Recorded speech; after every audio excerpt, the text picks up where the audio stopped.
Sorry, sweetie. Mom announced that morning, her tone lifeless. We're skipping your birthday this year. Your brother's still upset about last weekend. I blinked in confusion. Upset? You mean over my grades? Dad glanced up from his paper, no remorse in his eyes. He requires the focus right now, not you. Act grown up about it. 17 candles erased in a single breath. My name is Haley Monroe. I'm 17, and that evening, as my brother extinguished candles intended for me, I silently filled my backpack, emptied my savings jar, and grabbed my tattered sketchbook. They dubbed him the Golden Boy. Straight A scholar, football captain, star of every family snapshot.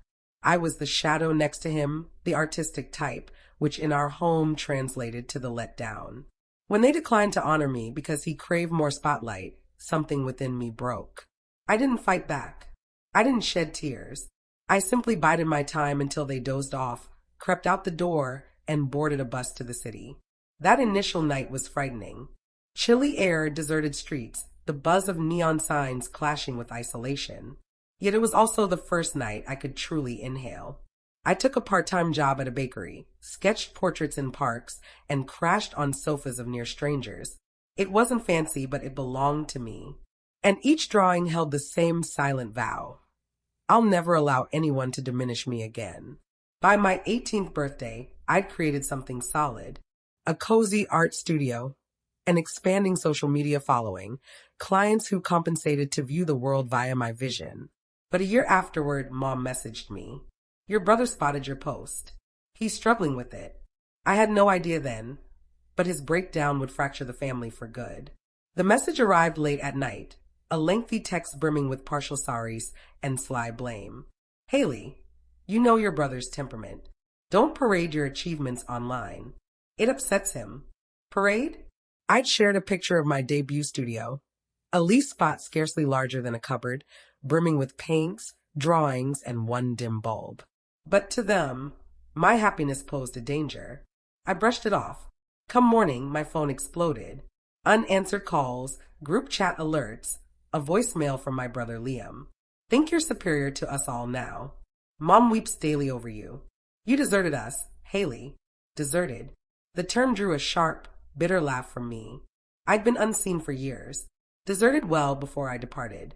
That same week, an unforeseen guest appeared at my studio. Aunt Clara, Mom's elder sister.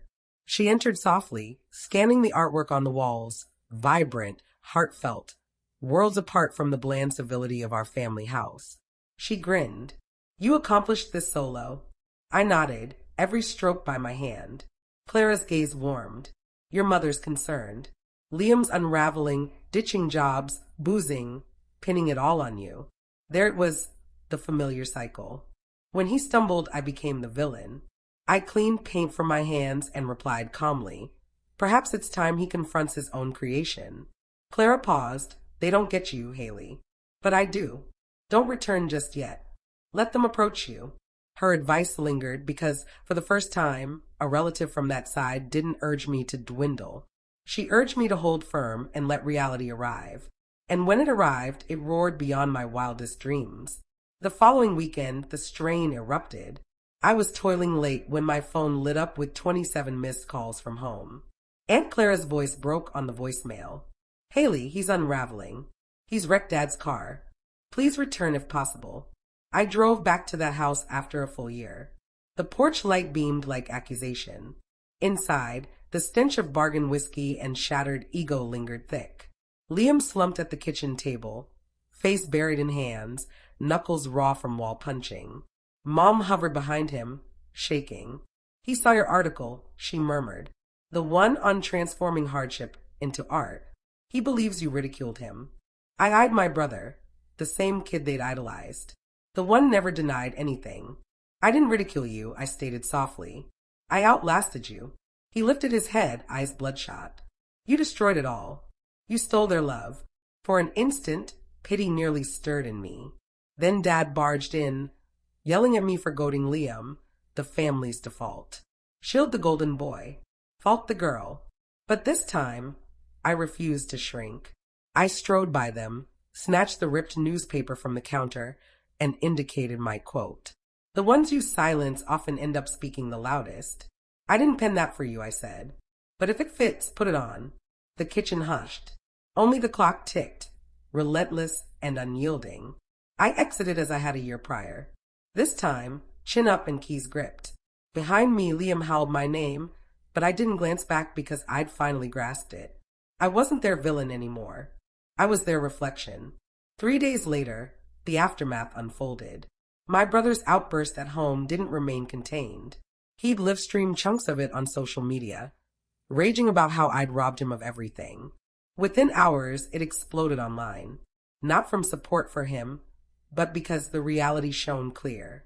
In the shaky footage's backdrop, Mom's words leaked on audio. Haley should have never been born. She ruins everything she touches. That one line demolished the final facade my parents clung to. Former town friends commented under the clip. So now the world sees their treatment of her. I always knew that family was warped. Sympathy flooded in, but it wasn't satisfying. It was stark. Vindication never mends. It merely reveals the decay already there. Aunt Clara phoned again. Your mom's mortified. Your dad's enraged. Liam's disappeared. No word from him since the video. I gazed at the paint drying on my newest canvas, a tempest encircling one open window. It's not my burden anymore, I murmured. No, Clara agreed.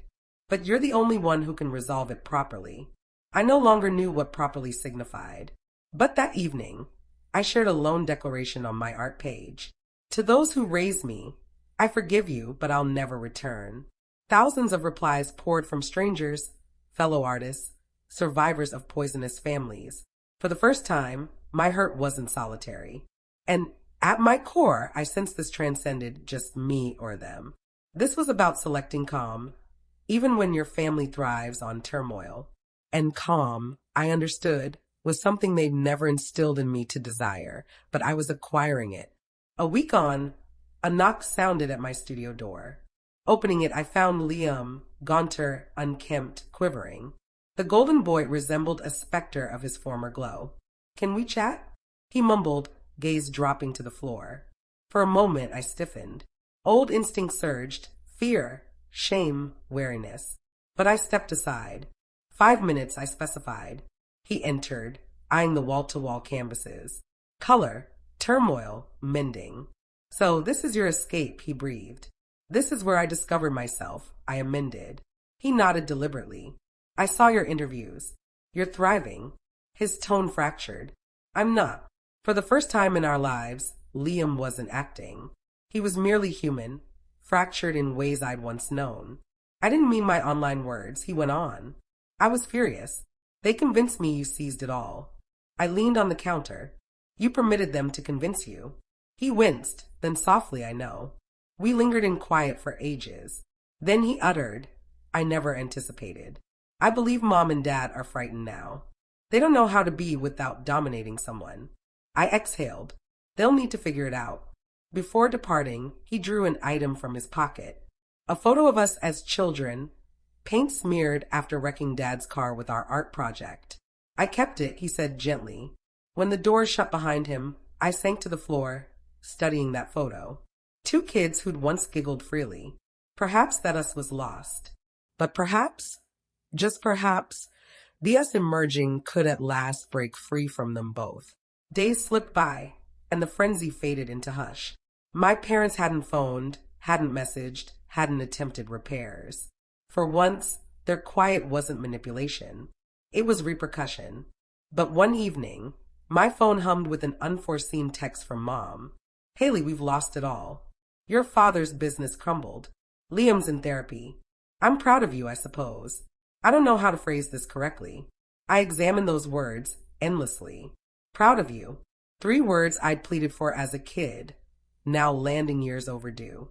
I typed erased, retyped, then sent. I hope you both find calm. I already have. No rage, no sermon, just honesty. That night, I revisited the art exhibit that ignited my path, the very gallery that once ignored my submissions. The director embraced me warmly.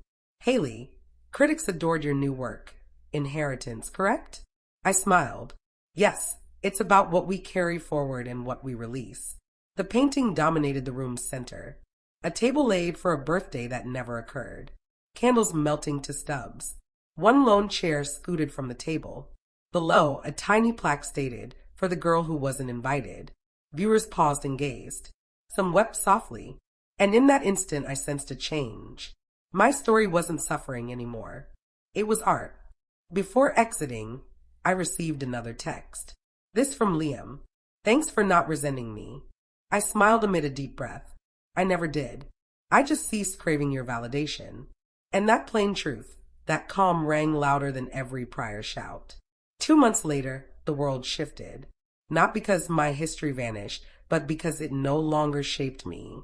I'd been asked to speak at an art therapy conference in Chicago, something I'd never deemed myself bold enough for. Backstage, I regarded my shaking hands and recalled the girl who'd once painted secretly beneath a wavering bulb, dreading her parents would deem it pointless. Now that girl was set to inform hundreds that endurance is its own masterpiece. When my name echoed, I approached the microphone. My parents skipped my 17th birthday, I started. They claimed my brother deserved the focus more. I once thought that signified I fell short. But I discovered something. Sometimes rejection merely guides you back to yourself. The room stilled, not from sorrow but resonance. Post-speech, folks queued to express gratitude. Women, men, even a shy teen girl gripping her sketchbook. "You inspire me to draw again," she breathed. That night, in my hotel room, I checked my inbox for an email from Aunt Clara. "Your parents are relocating from town. They're subdued now. Your mom wanted me to relay. She displays one of your paintings in her kitchen. She says it reminds her of who she lost." For a beat, I wavered between tears and a grin. Perhaps both, because for the first time, I grasped that forgiveness doesn't involve reopening old portals. It involves securing them softly and placing a painting over the spot where they once wounded. And that, I reflected, was my true legacy. A year on, I curated my own gallery show, my grandest yet. The theme, Golden Doesn't Mean Good. Each canvas narrated tales of fractured families, unseen daughters, and steadfast endurance. Attendees wandered mutely, stirred by hues born from my own scars. In one corner dangled a concluding piece, a straightforward portrait of two siblings as kids, chuckling beneath a summer sky. The title, Before They Told Us Who to Be. The crowd dwelled there longest. As the evening ebbed, Aunt Clara appeared, beaming with pride. "I think your dad would have attended if he could confront himself," she murmured. I nodded. "Maybe someday." She passed me an envelope. Within lay a brief note signed, "Happy Birthday, Haley." I watched her interview. "You were right. Love shouldn't need permission, Mom." I studied the handwriting, wobbly, hesitant, real. Then I tucked it into my journal next to the first dollar I'd earned from my art. Later that night, I stepped onto the balcony, surveying the twinkling city. My reflection gleamed softly on the glass. No longer the overlooked daughter, no longer the fleeing girl, simply me.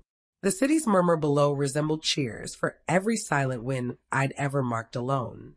I whispered to the darkness, "I made it, Dad." I made it, even without them. And for the first time, I felt neither anger nor void nor even triumph. I just felt complete. Because healing isn't about disproving them. It's about affirming to yourself that you were always justified in departing. And this time, I wasn't departing from family.